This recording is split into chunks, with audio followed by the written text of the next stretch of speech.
चल लवकर मारशील लवकर.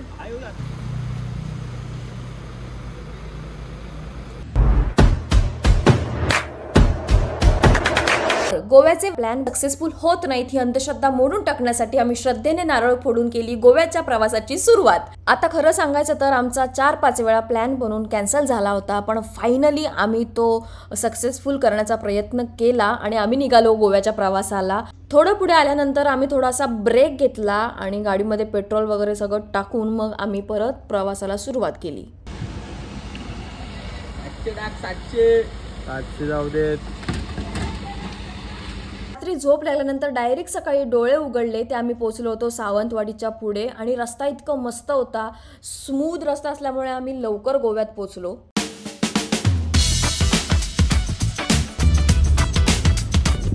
Goa Goa hello hello guys. Goa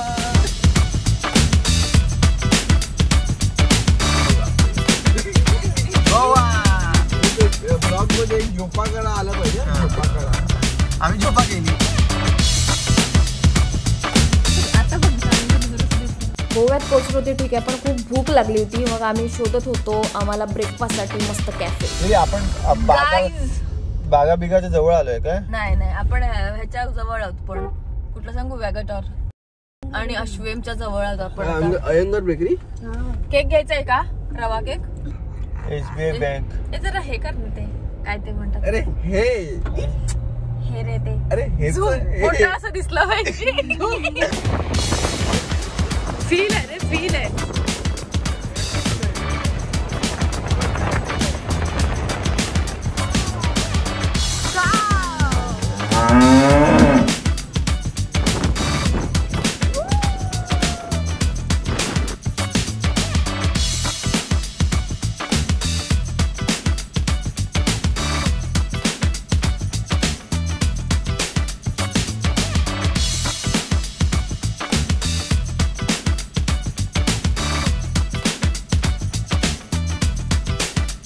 आम्ही चाललो होतो एका हिडन कॅफेला जे गोव्यामध्ये आहे आणि ते बऱ्याच लोकांना माहीत नाही आहे, पण आम्ही सर्च केलं आहे. सो तुम्हाला पण त्याचं लोकेशन नक्कीच सांगू, ज्याचं नाव आहे डबल डच कॅफे.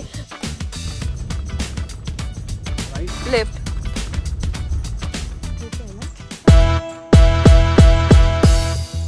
आणि शोधत का असे ना, पण आम्ही पोचलो फायनली डबल डचला आणि एक नंबर तिथली एंट्री होती, कारण चारही बाजूने झाडं होती आणि त्यांनी एंट्रन्स इतका मस्त केला ना, आतमध्ये काहीतरी हिडन असेल असं वाटतं बाहेरूनच.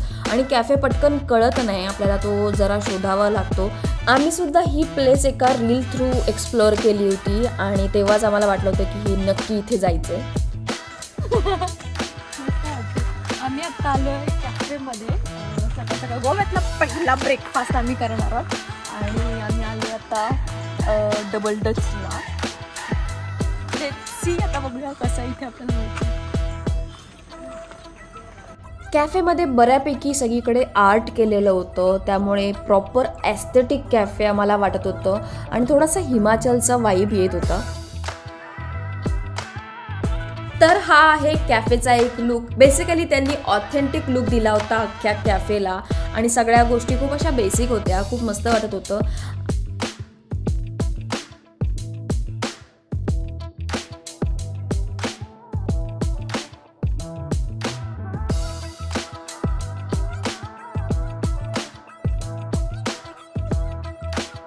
आणि सगळ्यात महत्त्वाचं म्हणजे त्यांनी कॅफेच्या आजूबाजूची झाडं छान मेंटेन केली होती. ग्रीनरीमुळे त्या कॅफेला ॲक्च्युअल म्हणाल तर खूप मस्त लुक आला होता आणि पूर्ण कॅफेमध्ये काहीतरी एक आर्ट केलेलं होतं. प्रत्येकाने त्याची एक कला तिथे छान सादर केलेली होती आणि त्यामुळे खरं तर हा कॅफे खूप अट्रॅक्टिव्ह वाटत होता. हा कॅफे 100% रेकमेंड करू शकते.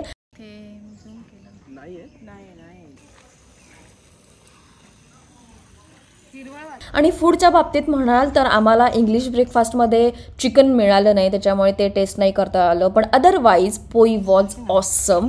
पोई आणि ऑमलेट खूप मस्त लागलं आणि पोहेसुद्धा त्यांचे खूप छान होते.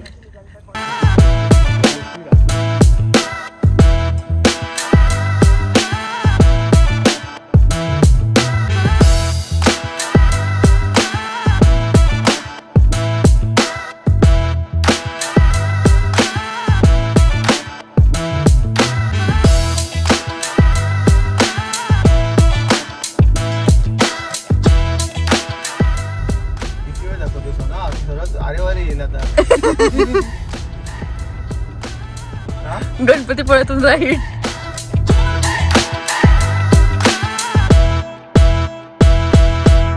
तर ब्रेकफास्ट पोटभर करून घेतलेला आणि मग आम्ही निघालो आमच्या स्टेच्या लोकेशनला, जे होतं वॅगॅटॉर बीचच्या जवळ. ऐका ना तुम्ही दोघांनी मोठ्याने ओरडा, गोवा. अरे मोठ्याने ओरडा. मी बोलते 1 2 3 गोवा. था. अरे 1 2 3 बोलते आधी यार. गोवा. अरे यार.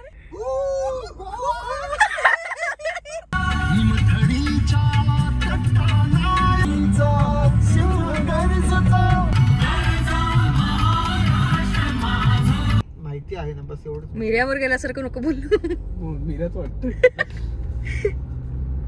समोर जय. आणि फायनली पोहोचलो आम्ही हॉटेलमध्ये. चेक इनची सगळी प्रोसेस केली आणि गाण्याचा आवाज एवढा मोठा होता, कॉपीराईटचा विषय होऊ नये म्हणून मग मला लागलं डब करायला, पण वाईब एक नंबर होती.